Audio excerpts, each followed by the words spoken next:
Merhaba arkadaşlar, örgü kanalıma hoş geldiniz. Güzel bir bebek takımı yaptım bugün. Bunun şapkasının anlatımını sizlerle yapmak istiyorum. Hırkanın ve bu ayakkabının anlatımını ben daha önceden yaptım. YouTube kanalımda bunların videosu var arkadaşlar. Bugün bu güzel şapkanın anlatımını yapacağız. Şapkanın örgüsüne burada sihirli halka içerisine trabzanlar yaparak başlıyoruz. Yapacak olduğunuz bebeğin büyüklüğüne göre İstediğiniz kadar arttırma sırası yapabilirsiniz. Biz bugün bu şapkayı 3 aylık bebek ölçüsünde anlatıyoruz. Siz daha küçük yeni doğan bebek için yapacaksanız benim yaptığım sıradan bir sıra önce bitirebilirsiniz. Veya daha büyük bebekleriniz için yapacaksanız her ölçü için bir sıra fazladan arttırma yaparak bunu istediğiniz kadar büyütebilir. Şapkayı da ona göre büyük yapabilirsiniz. Şapkanın örgüsünde iplik olarak bu takımdan kalan iplikleri kullandım. Sarı renk olarak bunu kullandım. Gri renk olarak da bunu kullandım. Çok az miktarda ip kullandım arkadaşlar. Sarı renk ipliğin üzerinde 100 gram iplikte 240 metre yazıyordu. 50 gram iplik kullanmadım toplamda. Gri renk iplikte 300 metre yazan bir iplik. Renk numarasını vermiyorum. Siz bunu İstediğiniz marka iplik ve renkleri kullanarak yapabilirsiniz. Her markadan bulabilirsiniz arkadaşlar. Tığ olarak elimin sıklığına, ipliğin kalınlığına uygun olarak 5 numara 3 milimetrelik tığ kullandım. Siz daha küçük numaralı bir tığ kullanırsanız bu şapkanız yeni doğan bebek için olur.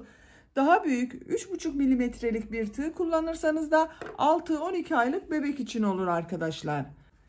Biz bugün şapkayı anlatacağız ama siz de benim gibi böyle güzel bir takım yapmak isterseniz bu hırkanın ve ayakkabının YouTube linklerini ben bu izlediğiniz videonun açıklama bölümüne ekliyorum. Siz izlediğiniz videonun açıklama bölümünde bulunan tığ işi bebek hırkası ve tığ işi bebek ayakkabısı linkine tıklarsanız böyle güzel bir takım yapabilirsiniz. Hazırsanız hep birlikte bu güzel şapkanın örgüsüne başlayalım. Örgü kanalıma abone değilseniz abone olmayı unutmayın lütfen. Örgü kanalıma abone olmak ücretsiz. Örgü kanalıma ücretsiz abone olup orada bulunan zil şeklinde dokunarak açık yaparsanız kanalıma video yüklediğim zaman ilk önce size bildirim gelecek. Örgülerimden herkesten önce sizin haberiniz olacaktır. İzlediğiniz videolarıma beğeni ve yorumlarınızı da yaparsanız çok sevinirim arkadaşlar. Hepinize kolay gelsin. İyi izlemeler. Şapkanın örgüsüne sihirli halka yaparak başlıyorum. Yavaş gösteriyorum. Bakın arkadaşlar şu şekilde ipliği bir defa parmağımın üzerine doladım. Burada bakın bir ilmek var. Buna tığı taktım. İpliği şu şekilde ilmeğin içinden çektim. Yavaşça parmağımdan çıkarıyorum. Bakın bu sihirli halka. Bir zincir yaptım, sağlamlaştırdım. Bu sihirli halka içerisine trabzanlar yapacağız. 2 zincir yapıyorum. Sihirli halka içine 12 trabzan yapıyorum. 1 2 3 4 5 6 7 8 9 10 11 12 sihirli halka içine 12 trabzanı yaptım. Bu ipliğin ucunu yavaşça çekiyorum bakın. Yavaş ama sıkı çekiyorum arkadaşlar. Bakın orta noktayı kapattık. Bu son ilmek ile ilk yaptığım bu ilmeği ilmek kaydırması yaparak sırayı birleştiriyorum. Bu ipliğin ucunda üzerine tutuyorum. İlmek kaydırması yaparak sırayı birleştiriyorum bakın. Bir yuvarlak elde ettik. İkinci sıradayız. İkinci sırada her ilmek üzerine 2 trabzan yapacağız. 2 zincir yapıyorum. İlk ilmek üzerine 2 trabzan yapıyorum. 1 2 İkinci ilmek üzerine de 2 trabzan yapıyorum.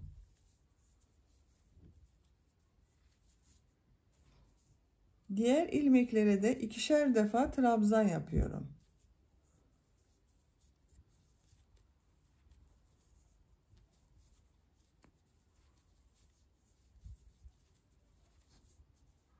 Bu şekilde. Sıra sonuna kadar devam edelim. Her ilmek üzerine 2 trabzan yaparak sıra sonuna kadar tamamladım. Son ilmek ile ilk yaptığım bu ilmeği ilmek kaydırması yaparak sırayı birleştiriyorum. Bakın arkadaşlar, birleştirdik. Bu ikinci sırada toplam 24 trabzan oldu. 12 trabzan üzerine ikişer defa trabzan yaptık. 24 trabzan oldu. Üçüncü sıradayız. Üçüncü sırada bir tek trabzan yapacağız, bir çift trabzan yapacağız. 2 zincir yapıyorum. İlk ilmek üzerine bir trabzan yapıyorum. İkinci ilmek üzerine 2 trabzan yapıyorum.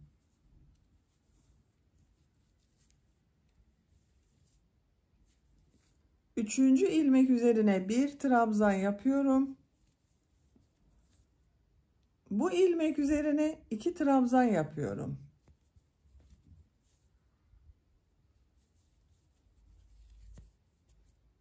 Tek yaptım, çift yaptım, tek yaptım, çift yaptım. Tek trabzan yapıyorum. 2 trabzan yapıyorum. Bu şekilde arkadaşlar.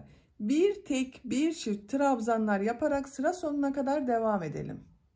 Bir tek, bir çift trabzanlar yaparak sıra sonuna kadar tamamladım. Son ilmek ile bu ilk ilmeği ilmek kaydırması yaparak sırayı birleştiriyorum. Sıra başında bakın bir trabzan yaptım. Sıra sonunda olan ilmeğe 2 trabzan yaptım. Üçüncü sırada toplam 36 trabzan oldu arkadaşlar. 2 zincir yapıyorum. Dördüncü sıradayız. Dördüncü sırada bir çift 2 tek, bir çift 2 tek trabzan yapacağız. İlk ilmek üzerine bir trabzan yapıyorum. İkinci ilmek üzerine 2 trabzan yapıyorum. 1 2. Bu ilmek üzerine tek trabzan yapıyorum. İkinci ilmek üzerine de tek trabzan yapıyorum. 2 tek trabzan yaptım. Üçüncü ilmeğe 2 trabzan yapıyorum.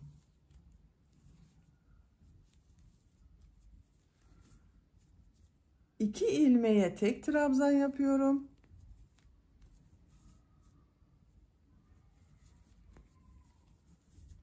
Üçüncü ilmeğe 2 trabzan yapıyorum. Bu şekilde. Bir çift 2 tek, bir çift 2 tek trabzanlar yaparak sıra sonuna kadar devam edelim. Bu sırada bir çift 2 tek, bir çift 2 tek trabzan yaparak sıra sonuna kadar tamamladım. Sıra başında bakın bir trabzan yaptım, ikinciyi çift trabzan yaptım. Sıra sonunda da bir trabzan yaptım, 2 trabzan bakın tek yan yana denk geldi. Son ilmek ile ilk ilmeği ilmek kaydırması yaparak sırayı birleştiriyorum. Bu bir sırada toplam 48 trabzan oldu. 5. sıradayız. 2 zincir yapıyorum. Bu sırada bir çift 3 tek, bir çift 3 tek trabzan yapacağız. İlk ilmek üzerine bir trabzan yapıyorum. İkinci ilmek üzerine 2 trabzan yapıyorum. 1 2 3 ilmeğe bir trabzan yapıyorum. 1 2 3 dördüncü ilmek üzerine 2 trabzan yapıyorum. 1 2 3 ilmeğe bir trabzan yapıyorum. 1 2 3 dördüncü ilmeğe 2 trabzan yapıyorum. 1 2 bakın aynı ilmeğe 2 trabzan yaptım. 1 2 3 trabzanı tek trabzan yaptım. Bir çift 3 tek, bir çift 3 tek trabzan yaparak sıra sonuna kadar devam edelim. Trabzanlar yaparak sıra sonuna kadar tamamladım. Son ilmek ile İlk ilmeği ilmek kaydırması yaparak sırayı birleştiriyorum. Bu sırada bir çift 3 tek, bir çift 3 tek trabzanlar yaptık. Her sırada toplam 12 arttırma yapıyoruz arkadaşlar. Bir sıra üzerinde toplam 60 trabzan oldu. Bakın şu şekilde arttırmalarda sayalım. 1, 2, 3, 4, 5, 6, 7, 8, 9, 10, 11, 12. Her sırada 12 arttırma yapıyoruz. 2 zincir yapıyorum. 6. sıradayız. 6. sırada bir çift trabzan yapacağız. 4 tek trabzan yapacağız. İlk ilmek üzerine bir trabzan yapıyorum. İkinci ilmeğe 2 trabzan yapıyorum.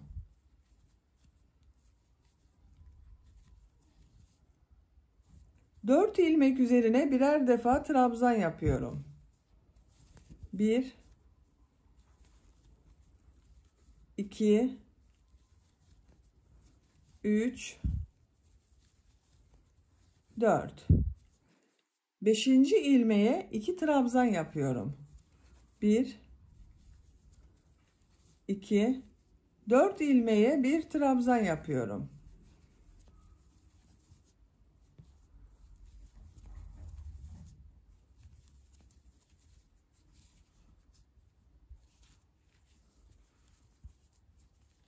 Beşinci ilmek üzerine 2 trabzan yapıyorum.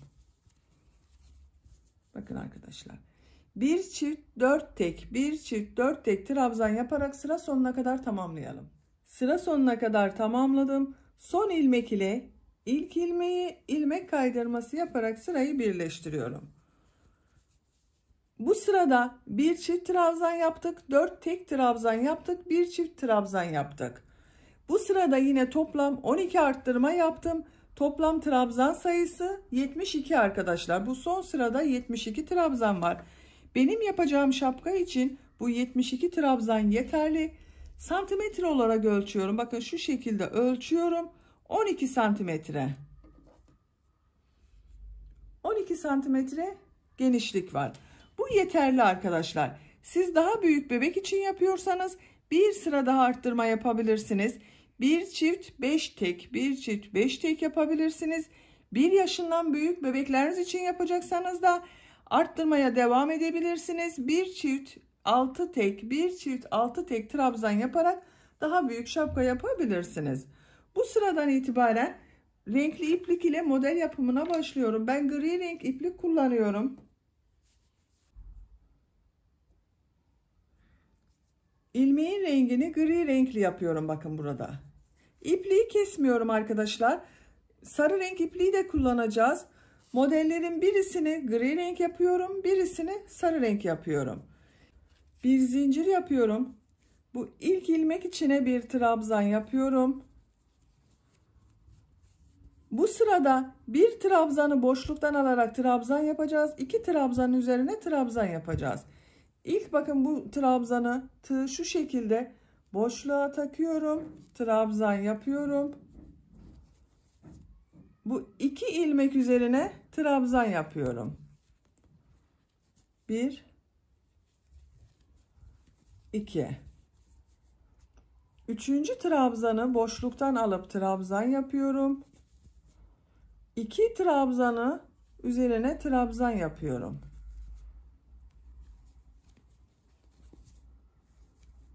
Üçüncü trabzanı bu şekilde bakın tığ boşluğa takıyorum, trabzan yapıyorum. Bunu biraz uzatarak yaparsanız daha iyi olur arkadaşlar. 2 ilmeğin üzerine trabzan yapıyorum.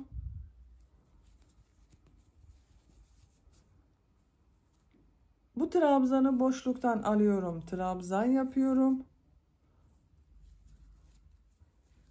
2 trabzanın üzerine trabzan yapıyorum. Bakın bu şekilde.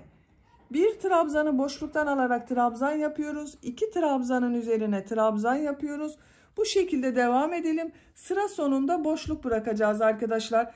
Buraya kadar modelleri yaparak devam edelim. Bu sırada trabzanları bir boşluktan aldım, trabzan yaptım. 2 trabzanın üzerine trabzan yaptım. Buraya kadar tamamladım. Bakın devam etmedim arkadaşlar. Burası bebeğin başının arka tarafında kalacak, boş kalacak. Kaç ilmek kaldığını sayıyorum. 2, 4, 6, 8, 10, 12, 13 ilmek boş kaldı. Kaç trabzanı boşluktan alarak yaptığımı sayıyorum. Bakın 1, 2, 3, 4, 5, 6, 7, 8, 9, 10, 11, 12, 13, 14, 15, 16, 17, 18, 19, 20. 20 trabzanı boşluktan alarak trabzan yaptım. İkinci sıradayız. Buradan itibaren geriye dönüş yapıyorum. Bir zincir yapıyorum. Örgüyü çeviriyorum. İlk ilmek üzerine trabzan yapıyorum. Bu sırada bir trabzanı düz trabzan yapacağız. 2 trabzanı boşluktan alarak trabzan yapacağız. Bakın görünüyor zaten arkadaşlar. Bu kabarık görünenleri boşluktan alarak trabzan yapacağız. Bu tek görünenleri düz trabzan yapacağız. İlk trabzanı düz trabzan yapıyorum. Bu 2 trabzanı, bakın bunları boşluktan alarak trabzan yapıyorum. 1, 2.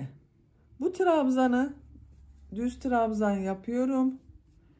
Bu 2 trabzanı boşluktan alarak trabzan yapıyorum.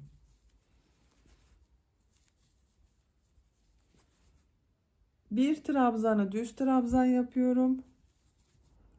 2 trabzanı boşluktan alarak trabzan yapıyorum. Bu şekilde. Düz tarafta yaptığımızın tersini yapıyoruz. Bakın bu bir boşluktan alarak trabzan yapmıştık. Ters tarafta onun üzerine düz trabzan yapıyoruz. Bu düz yaptıklarımızı da bu ters taraftan boşluktan alarak trabzan yapıyoruz. Sıra sonuna kadar devam edelim. Sıra sonuna kadar tamamladım. Bu sırada bakın bir düz trabzan yaptım. 2 trabzanı boşluktan alarak trabzan yaptım. Sıra sonunda bulunan ilmek üzerine de bir trabzan yapıyorum. Bu sarı ipliği de yukarıya çekiyorum arkadaşlar, bakın. İlmeği şu şekilde tutuyorum. Sarı ipliği yukarıya aldım. Bakın örgünün düz tarafının görüntüsü böyle. Burada iplik değiştiriyorum. İpliğin rengini sarı renkli yapıyorum. Bir zincir yaptım. İlk ilmek üzerine trabzan yapıyorum. Bu sırada bir trabzanı boşluktan alarak trabzan yapıyorum. 2 trabzanın üzerine trabzan yapıyorum. Bakın bu trabzanı boşluktan alıyorum, trabzan yapıyorum. Zaten ne yapacağımız görünüyor arkadaşlar. Bakın bunlar düz görünüyor, düz yapıyoruz. Bu kabarık görünenleri boşluktan alarak trabzan yapıyoruz. 2 trabzanın üzerine trabzan yapıyorum. Bu ipliği kesmedim, burada bekletiyorum. Bir sonraki sırada bu iplik ile devam edeceğiz. Boşluktan alıyorum, trabzan yapıyorum. 2 trabzanı düz trabzan yapıyorum. Bu bir trabzanı boşluktan alıyorum, trabzan yapıyorum.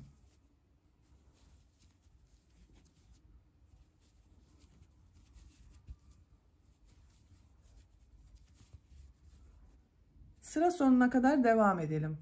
Sıra sonuna kadar bir trabzanı boşluktan alarak trabzan yaptım. 2 trabzanı düz trabzan yaptım. Son bakın bu trabzanı boşluktan alarak trabzan yaptım. Son ilmeği burada yaptığım, bakın bu trabzanın üzerine bir trabzan yapıyorum. Sıra başında da boşluktan aldığım trabzandan önce bir trabzan yaptım. Sıra sonunda da bir trabzan yaptım. Bir zincir yapıyorum, örgüyü çeviriyorum. Bakın örgünün ters tarafındayım.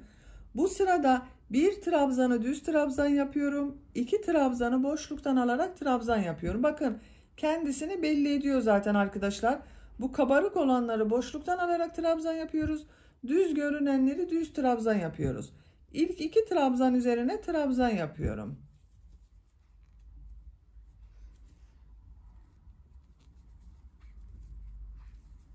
Bu 2 trabzanı boşluktan alarak trabzan yapıyorum.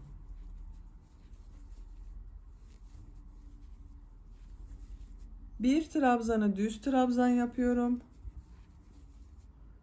2 trabzanı boşluktan alarak trabzan yapıyorum. Bir trabzan yapıyorum. 2 boşluktan alarak trabzan yapıyorum. Bakın. Bir düz 2 boşluktan trabzan alıp yaparak sıra sonuna kadar devam edelim. Sıra sonuna kadar tamamladım. Bu sırada 2 trabzanı boşluktan alarak trabzan yaptım. 1 trabzanı düz trabzan yaptım bakın. Sıra sonunda 2 trabzanı düz trabzan yaptım. Sıra başında da bakın 2 trabzanı düz trabzan yaptım. Burada renk değiştiriyorum. Gri renkli ipliği üste çıkartıyorum bakın. Bu şekilde ilmeği gri renkli yaptım. Bir zincir yapıyorum. Örgüyü çeviriyorum. Bu sırada 2 düz 1 boşluktan alarak trabzan yapacağız. İlk ilmek üzerine trabzan yapıyorum. Bu trabzanı boşluktan alarak trabzan yapıyorum. Nasıl görüyorsam bakın arkadaşlar. Düz görüyorum. Düz trabzan yapıyorum 2. Bir trabzanı boşluktan alarak trabzan yapıyorum.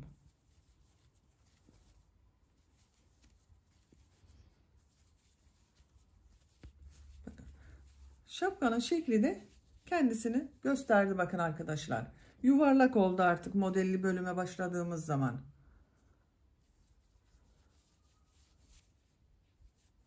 Ben iplikleri kesmeden bir üst sıraya alarak devam ediyorum. Eğer sizin zor oluyorsa iplikleri her sırada kesebilirsiniz arkadaşlar. Sıra sonuna kadar devam edelim. Sıra sonunda bir zincir yaparak geriye dönüş yapalım. Trabzanları nasıl görüyorsan o şekilde yapalım. Düz gördüklerimi düz, boşluktan gördüklerimizi boşluktan alarak yapalım. Şapkanın örgüsünü yapacak olduğunuz bebeğinizin büyüklüğüne göre bu iki renk ile, ben iki renk yapıyorum, siz farklı renklerde yapabilirsiniz. İki sıranın tekrarıyla düz ve terste görünen modelleri yaparak tamamlayalım gelelim. Şapkanın modelli bölümünü ben yapacağım ölçüye göre tamamladım arkadaşlar. Kaç sıra yaptığımı sayıyorum. Bu modelleri yaptığımız renk sıralamasını sayıyorum. Bakın 1, 2, 3, 4, 5, 6, 7. 7. sırada gri renk ile düz taraftan gittim. Ters taraftan yaptığım sırayı yapmadım. Bu benim için yeterli. Siz daha büyük bebek için yapıyorsanız ters taraftan da yaparak tamamlayabilirsiniz arkadaşlar. Santimetre olarak ölçüyorum. Bakın başlangıçtan ölçtüğüm zaman 15 santimetre genişlik var. Ben bugün 3 aylık bir bebek için yapıyorum. Bu ölçü yeterli. Gri renk ipliği burada kesiyorum.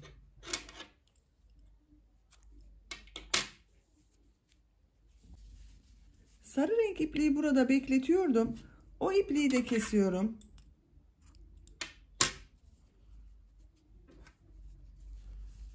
Bu gri renk ipliği kestiğim yerden sarı renk iplik ile bir ilmek yapıyorum. Bir zincir yaptım, sağlamlaştırdım. Bu sırada bir düz bir ters boşluklardan alarak trabzan yapacağız. 2 zincir yapıyorum. İlk bakın bunu ters taraftan boşluktan alıp trabzan yapıyorum. Düz taraftan boşluktan alıp trabzan yapıyorum. Ters taraftan boşluktan alıp trabzan yapıyorum. Düz taraftan boşluktan alıp trabzan yapıyorum.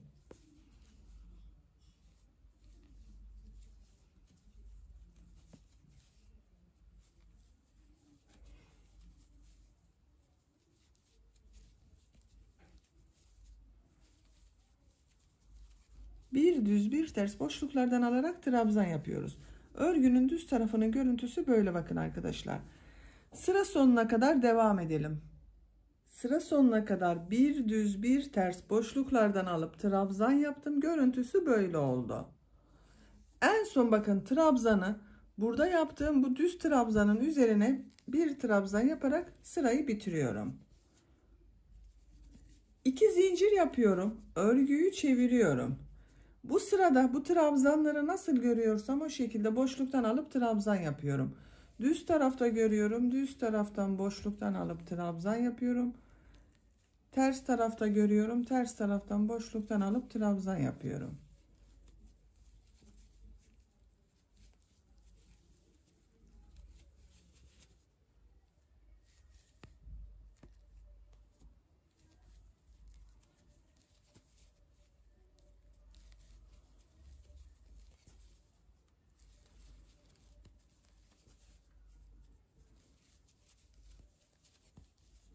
Görüntüsü böyle. Sıra sonuna kadar devam edelim. Sıra sonuna kadar trabzanları nasıl görüyorsam o şekilde boşluktan alarak trabzan yaptım. Şapkanın görüntüsüne bakalım. Bakın arkadaşlar, bu şekilde oldu uç bölümü.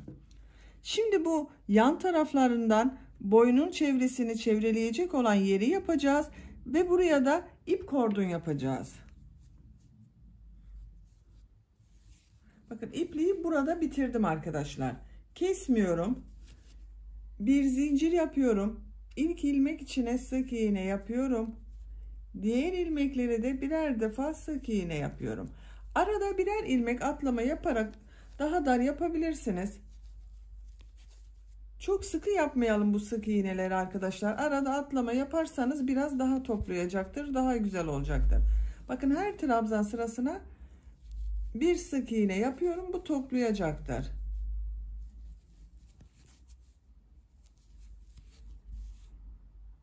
Buraya kadar devam edelim. Bakın bu boş bıraktığımız yere kadar yan tarafta sık iğneler yaparak tamamladım. Burada da sık iğneler yaparak devam ediyoruz. Bu ilk ilmek üzerine sık iğne yapıyorum. Diğer ilmeklere de birer defa sık iğne yapıyorum.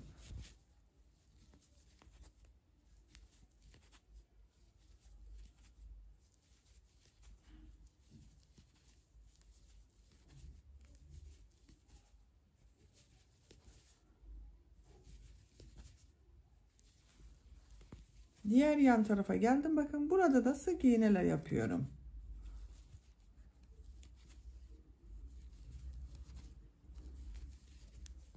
Bu şekilde oldu. Sıra sonuna kadar devam edelim.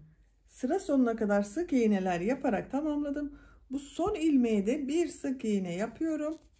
Bakın arkadaşlar, boynun çevresine gelecek yere bir sıra sık iğne yaptım. Bir zincir yapıyorum. Örgüyü çeviriyorum. Bir sıra daha sık iğneler yapıyorum. Her ilmek üzerine bir sık iğne yapıyorum. Sıra sonuna kadar devam edelim. Bir sıra sık iğne daha yaptım. Bakın arkadaşlar, görüntü olarak böyle oldu. 2 sıra sık iğne yaptık. Şimdi ip kordon yapacağız. Bir ip kordon buraya yapıyoruz. Bir ip kordon buraya yapıyoruz. İp kordon için zincirler yapıyorum.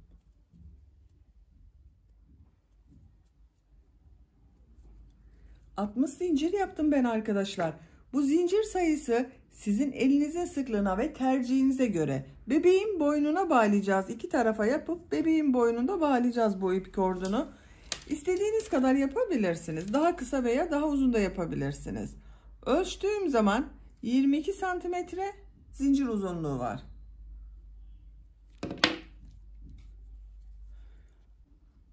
Bu zincirler üzerine ilmek kaydırması yapacağız. İlk ilmeği atlıyorum.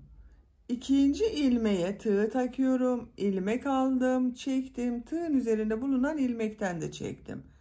Bakın, ilmeğe tığ takıyorum, ilmek aldım, içinden çıkarıyorum. Bu şekilde ilmek kaydırması yapıyoruz.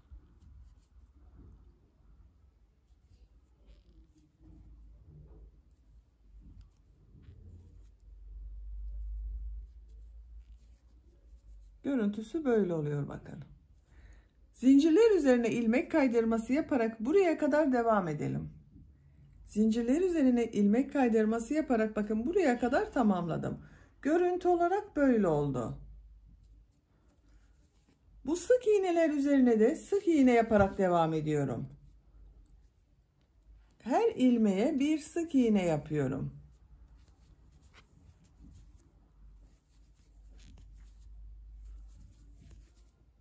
Bu ip kordondan buraya da yapacağız. Sık iğneler yaparak buraya kadar devam edelim. Boynun çevresinde sık iğneler yaparak diğer uç noktaya kadar tamamladım. Buraya da bu ip kordonun aynısından yapacağız. Zincirler yapıyorum. Bu ip kordon için kaç zincir yaptıysanız buraya da aynı sayıda zincir yapalım. Bu ip kordon için ben 60 zincir yaptım. Buraya da 60 zincir yaptım. Bir ilmek atlıyorum. İkinci ilmeğe ilmek kaydırması yapıyorum. Diğer ilmekleri de ilmek kaydırması yaparak devam ediyorum.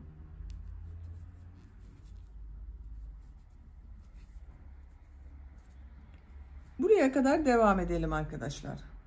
Zincir üzerine ilmek kaydırması yaparak sıra sonuna kadar tamamladım. Bu ip kordon ile burada yaptığım, bakın bu bir alt sırada yaptığım bir sık iğne sırası var. İlmek kaydırması yaparak birleştiriyorum. Bakın. İp kordon oranın devamı gibi oldu arkadaşlar. Bu son sırada yaptığım sık iğne sırasının devamı oldu. İpliği kesiyorum.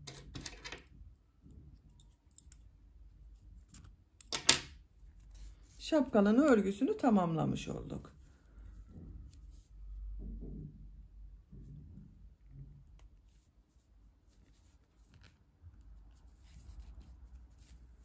Bakın burayı da içeriye çekerek düzelttim. Bakın böylece şapkanın örgüsünü tamamladık arkadaşlar. Çok güzel oldu gördüğünüz gibi.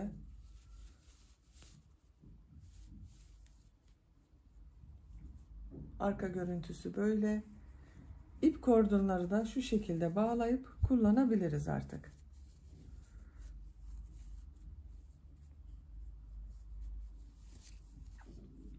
Şapkanın bitmiş olarak size ölçülerini söylüyorum. Bakın başladığımız noktadan uç noktaya kadar olan yüksekliğini ölçüyorum.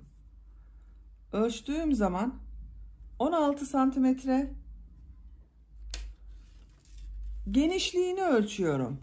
Buradan buraya olan genişlik 16 santimetre. Bu da 3 aylık bebek için güzel bir şapka ölçüsü oldu arkadaşlar. Bakın örgünün ters tarafının görüntüsü de böyle. Bir örgü anlatımının daha sonuna gelmiş olduk. Beni dinlediğiniz ve izlediğiniz için hepinize çok teşekkür ederim.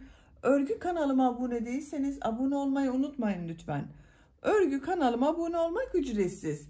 Örgü kanalıma ücretsiz abone olup orada bulunan zil şeklinde dokunarak açık yaparsanız kanalıma video yüklediğim zaman ilk önce size bildirim gelecek. Örgülerimden herkesten önce sizin haberiniz olacaktır.